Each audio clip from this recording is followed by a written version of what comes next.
Debate Bharat में शुरू हुई है वो इस वजह से कि कल विदेश मंत्रालय ने कहा पासपोर्ट सेवा दिवस के मौके पे कि पासपोर्ट आपका सिटीजनशिप साबित नहीं करता, आप भारत के नागरिक हैं ये साबित नहीं करता, और ये मात्र एक ट्रैवल डॉक्यूमेंट है। जैसे आप गाड़ी चलाने के लिए लाइसेंस लेते हैं, वोट देने के लिए वोटर आईडी कार्ड लेते हैं और राशन के लिए राशन कार्ड लेते हैं, ठीक उसी तरीके से एक ट्रैवल डॉक्यूमेंट है। इससे भारत के लोगों में, इंटेलेक्चुअल सोसाइटी में, सिविल सोसाइटी में एक डिबेट ये शुरू हो गई है कि अभी तक इस तरह की अवधारणा थी कि पासपोर्ट क्योंकि इतनी जांचों के बाद बनाया जाता है तो एक बहुत बड़ा डॉक्यूमेंट है, लेकिन उसको उस बड़े से बैलून में एक कहीं ना कहीं पंचर कर दिया गया है। आपका इस पे क्या मानना है? देखिए, भारत की जो सिटीजनशिप है भारत के संविधान के हिसाब से एक तो कॉन्स्टिट्यूशन में है। अगर आप आर्टिकल 5 से लेकर 11 तक देखते हैं तो वहाँ पे अलग अलग प्रावधान दिए गए हैं, क्योंकि जब भारत आज़ाद हुआ था 47 में तो जो लोग भारत में थे, जो नेचुरल सिटीजन थे उनको मिला, जो पाकिस्तान से माइग्रेट करके आए उनको मिला, उसके बाद जो बांग्लादेश से आए उनको मिला। तो एक क्राइटेरिया संविधान में बना हुआ है। उसके बाद 1955 में जो सिटीजन्स एक्ट बना उसमें प्रावधान है, जैसे बाई बर्थ है, बाई इनहेरिटेंस है, जो भी उसके क्राइटेरिया हैं वो उसमें दिए हुए हैं। तो भारत के अंदर नागरिक कौन होगा ये संविधान में और सिटीजन एक्ट में लिखा हुआ है, तो वो है बेस डॉक्यूमेंट। अब जो विवाद का मुद्दा ये है कि साहब what about passport, what about Aadhaar card, what about voters card, क्योंकि आफ्टर ऑल वोटर कार्ड जो सरकार कौन चुनता है, सिटीजन चुनते हैं ना, तो वोटर कार्ड तो सिटीजन को मिलना चाहिए। लेकिन कानूनी दृष्टि से वोटर कार्ड हो या आधार कार्ड हो या पासपोर्ट कार्ड हो, ये सिटीजनशिप के डॉक्यूमेंट इसलिए नहीं माने जा रहे क्योंकि ये जो डॉक्यूमेंट्स इशू होते हैं, चाहे वो पासपोर्ट हो, चाहे वो आधार कार्ड हो, चाहे वो वोटर आईडी कार्ड हो, ये उस बेस पे आधारित हैं जो एप्लीकेंट डॉक्यूमेंट सबमिट करता है। अगर मैंने फर्जी डॉक्यूमेंट सबमिट कर दिए और उस बेस पे अगर मुझे इनमें से कोई भी एक डॉक्यूमेंट मिल जाता है तो उससे सिटीजनशिप स्टेब्लिश नहीं होती है। ये भारत की लीगल पोजीशन है। तो ये कहना कि भाई वोटर आईडी कार्ड भी सिटीजनशिप नहीं रहा, आधार कार्ड भी नहीं रहा, अब पासपोर्ट भी नहीं रहा, क्योंकि पासपोर्ट किसके आधार पर मिलता है आपको? आप जो डॉक्यूमेंट सबमिट करते हैं, अब वो सही है या गलत, आपका एड्रेस बदलता रहता है, आपके क्रेडेंशियल्स बदलते रहते हैं, आपका डेजिग्नेशन बदलता रहता है, कुछ भी आपके परिवार में बदलाव होता है आप उसमें लिखते हैं, उसके हिसाब से क्रॉस वेरिफिकेशन होता है, आपको पासपोर्ट मिल जाता है। तो सवाल अब इस बात का है कि जो डॉक्यूमेंट सबमिट किए गए हैं एप्लीकेंट के द्वारा वो क्रेडिबल है या नहीं है, इसका बस क्रॉस वेरिफिकेशन होता है। ये प्रूव नहीं करता कि आप सिटीजन हैं। ये है लीगल पोजीशन। तो इसीलिए जो भारत सरकार की तरफ से घोषणा की गई है कि साहब जो पासपोर्ट है वो सिटीजनशिप का डॉक्यूमेंट नहीं है, ये यही बताता है कि साहब हमने तो वही उसी कागज के और उसी डॉक्यूमेंट्स के आधार पे आपको पासपोर्ट दिया है जो आपने सबमिट किए थे, हमने आपका सिटीजनशिप वेरिफिकेशन नहीं किया है। ये एक सरकार की तरफ से मेरे को लगता है कहने का मैसेज है। ठीक है, ये बात स्पष्ट होगी। लेकिन दूसरा पॉइंट ये है कि अब लोग ये पूछेंगे कि फिर सिटीजनशिप के लिए कोई एक प्रमाण पत्र आपके पास तो है नहीं, उसका क्या? ये एक सबसे बड़ा मतलब मुद्दा बन जाता है, क्योंकि सिटीजनशिप एक्ट में फॉर एग्जांपल फंडामेंटल चीज है बर्थ सर्टिफिकेट। अब अगर आपके पास बर्थ सर्टिफिकेट नहीं है, आपके पास बाकी सब कुछ है, तो आपकी सिटीजनशिप पे सवाल खड़ा हो सकता है अगर हम लीगल पोजीशन पे जाएं तो। अब सवाल इस बात का है कि बर्थ सर्टिफिकेट तो गांव में किसके पास होता है? मेरे ख्याल से हिंदुस्तान में 70-80% के पास तो बर्थ सर्टिफिकेट होगा ही नहीं। तो अब सवाल ये बन जाता है कि इसका मतलब सिटीजनशिप डिस्क्रिशनरी हो गया, जो भी अधिकारी है या डिपार्टमेंट है वो तय करेगा कि आप सिटीजन है या नहीं है। ये अपने आप में एक बहुत बड़ा लीगल चैलेंज बन जाता है, ये एम्बिग्विटी क्रिएट करता है।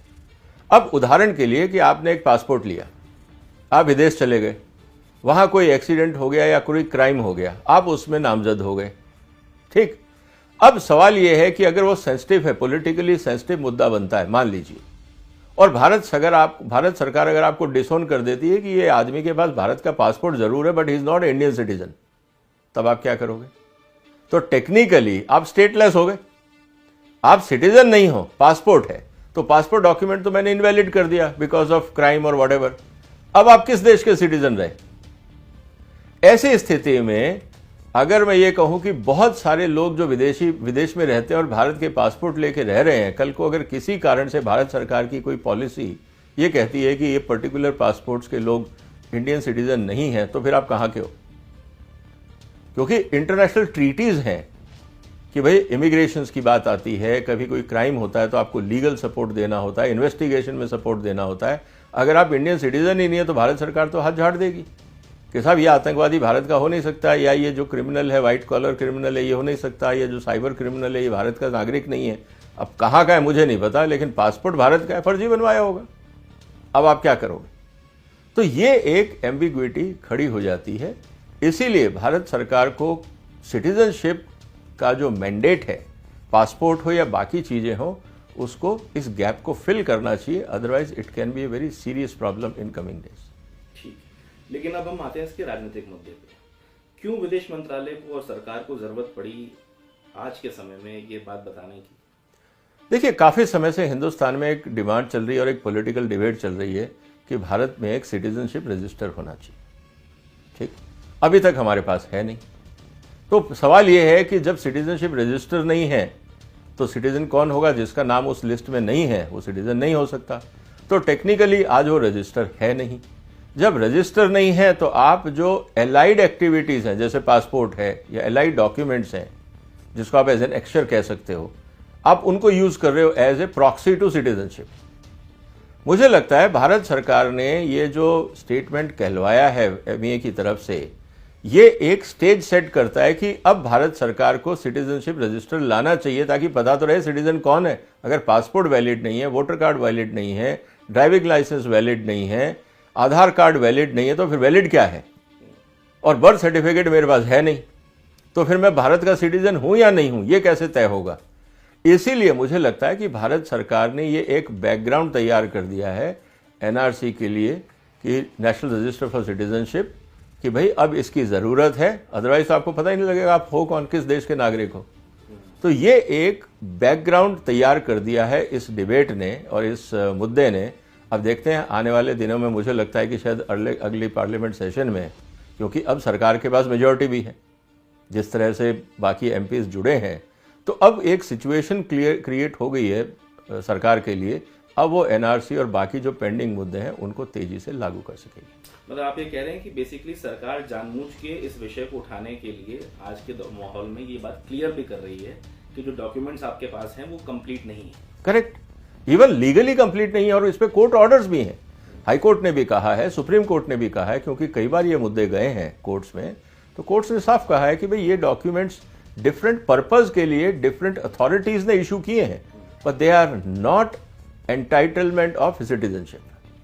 लेकिन आपको नहीं लगता कि सरकार के स्तर पे पिछले कई सालों में ये गैप रहा है? अगर जनता ही सरकार से पूछने लगे कि आपने पिछले 78 सालों में इस बात को निश्चित क्यों नहीं किया, तो सरकार भी कहीं ना कहीं जवाबदेही है इस पूरे मामले पे। इसी जवाबदेही को तो तय करने के लिए सरकार कह रही है, हाँ सरकार की कमी है, हम एनआरसी लेके आ रहे हैं। सरकार के पास यही एक इंपॉर्टेंट बैकग्राउंड बन जाता है आज, कि देखिए कोई भी डॉक्यूमेंट आपके पास ऐसा नहीं है जो आपकी सिटीजनशिप प्रूव करता हो, इसीलिए हम एनआरसी ला रहे हैं। आप अपने आप को रजिस्टर कराइए और एनआरसी में जब आपकी मेंबरशिप या रजिस्ट्रेशन हो जाए